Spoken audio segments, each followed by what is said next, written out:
Ֆրանսիայի նախագահ Էմանուել Մակրոնին եմ ուզում անդրադառնամ։ Հայաստանում բավականին ատելություն կա քարոզված, այլ ընդդիմադիր ուժերի կողմից, ընդդիմադիր մամուլի, որ Մակրոնը Ղարաբաղը հանձնեց, ծախեց, դավաճանեց հայ ժողովրդին, ասեն, ինչ որ զզվելի բաներ։ Ես անձամբ գիտեմ, այդ մարդը ինչեր ունի արած մեր երկրի համար։ Նաև Արցախի հիմնախնդրի վերաբերյալ։ Եթե մեկը կա, որ պետք է մեղադրել միայն մեզ, Հայաստանի իշխանությանը, Հայաստանին, Հայաստանի ժողովրդին, Հայաստանի, ուրիշ ոչ մի տեղ մեղավոր մարդ մի փնտրեք։ Մի ձեր խնդիրները տարեք, գցեք սրան նրա գրպանը։ Ջեբը, այն որ ասում են, մի արեք տես բան։ Ուրեմն 20 թվականի պատերազմի որ սկսվել էր։ Մակրոնը անդադար զանգում էր Պուտինին ու Տրամպին, Տրամպը քարոզարշավի մեջ էր։ Պուտինին հիմնականում, որ պատերազմը կանգնացնենք, Ֆրանսիան ստե որևէ լծակ չուներ պատերազմ կանգնացնելու։ Ռուսները ունեին, վերջը նոյեմբերի 9-ին պատերազմը կանգնացվեց։ Մակրոնը մեծ ներդրում ա ունեցել այդտեղ։ Հաջորդ բանը ասեմ։ Երբ որ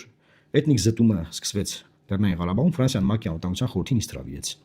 Եվ դա էլ չի կարելի ուրանալ։ Մեծ հաշվով ես որպես ներսից իմացող մարդ կարամ ասեմ, որ հայ իշխանությունը ինչ ուզել է, ֆրանսիական իշխանությունը արել է, ինչ ուզել են, բայց խնդրեմը ինչի՞մ է։ Մենք մի հատ նարատիվ դրել ենք Ֆրանսիայի իշխանության առաջ, ասենք, այս բանն ենք ուզում արա, սկսել են իրանք զբաղվել, հաջորդ օրը Փաշինյանը ուրիշ հայտարարություն արել։ Հետո այն մյուս օրը ուրիշ հայտարարություն արել։ Այն մյուս օրը ուրիշ հայտարարություն։ Այսինքն Ֆրանսիային ասում ենք ՄԱԿ-ի ախնիստ հրավիրեմ, Փաշինյանը ասուրիսանում ասում է քաղաքացիական բնակչությունը թիրախավորված չի։ Այդ դեպքում սիրելի հայրենակիցներ, որ Ֆրանսիան ՄԱԿ-ի անվտանգության նիստ հրավիրեմ, խստորեն դատապարտեմ խաղաղ բնակչության վրա հարձակումները։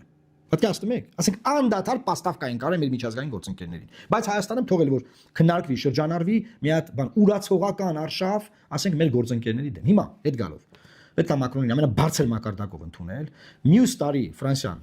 Ֆրանսիայում նոր նախագահ է ընտրվելու, այլևս Մակրոնը, Հայաստանի բարեկամ Մակրոնը չի լինելու, Ֆրանսիան լինելու Հայաստանի բարեկամը։ Բայց նման ներգրավվածություն Հայաստանի հետ process-ներում ես չեմ կարծում, եւ ֆրանսիացի գործընկերներն ասում են, որ նոր ընտրվող նախագահ, ով էլ որ ընտրվի,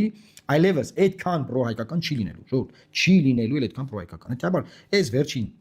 10 տարին Մակրոնի իշխանության կորսված տարիներն են իմաստով, որ մենք Ֆրանսիայի հետ ինչեր կարայինք անենք։ Դուք չեք պատկերացնում, թե ինչեր կարայինք անենք։ Ոչ թե պետք է գնալ Ալիևի հետ խաղաղության պայմանագրի տեքստը նախաստորագրել, այն կետերով, որ երրորդ երկրների ուժեր չեն կարող անեն Հայաստան-Ադրբեջան սահմանային որևէ տարածքում, այլ պետք է Ֆրանսիայից, որ զորքերը հանում էին, ասում Ֆրանսիայից, ֆրանսիական զորքերը որ հանում էին աֆրիկյան երկրներից, հետներն աշխատել, փորձել ռազմական պոտենցիալը բերել ստեղ։ Բերել ստեղ։ Այդ եվրոպական միության դիտորդները որ եկել են, չէ՞, դիտողում բանը չէ, պոտենցիալա, ուժա։ Դե եթե մենք ուրիշ երկրի ուժեր կարանք բերենք, հա, կարելի է այդ ուղղությամբ աշխատանք տանել, զենքի ուղղությամբ աշխատանք տանել։ Բացի լոլոները, բացի ստից պիարները, անկեղծ եմ ձեզ ասում, ոչ մի բան չի արվել։ Ամփոփելով ուզում եմ ասեմ, Հայաստան-Ֆրանսիա համագործակցությունում,